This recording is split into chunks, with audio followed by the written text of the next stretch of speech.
I want to introduce you to one last form element, and it's actually not an input with a type.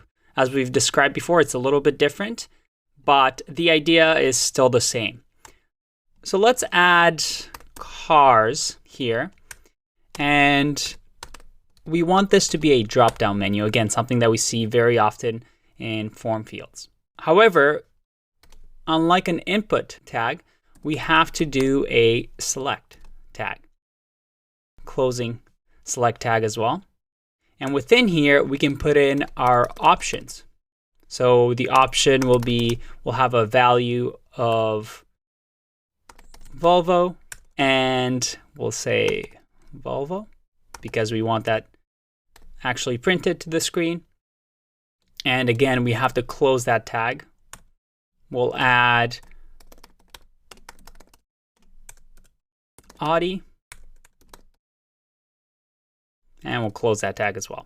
And we can keep adding them, but for now, just 2 is fine. If I save this and I refresh, we have cars. Let's add a break here, just so it looks nicer. There you go. And here, now we have a drop-down menu. Let's say you want to extend this, or you want to see what kind of properties you can put with select. The way you go about it, as you know, we've done this before. We type in HTML select tag. And actually, Google gives you a nice little info page over here with attributes. So you can see over here, we can use multiple, which specifies that multiple options can be selected at once. So let's do that. Let's minimize this. Perfect. And within select, we'll put multiple. We refresh, and we can actually select multiple elements.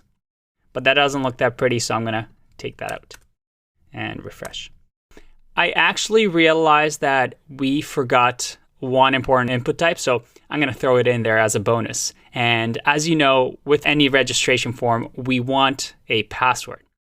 So let's add that right after the email.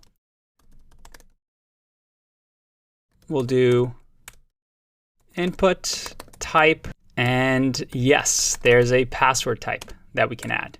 And this password type will have another attribute that's kind of cool, and that is min, which is the minimum characters that a password needs. Okay, so let's save that, refresh, and let's add a break here so it looks pretty. Refresh. And now the password field, look at that. It acts like a password field. All right, let's submit this form and see what happens.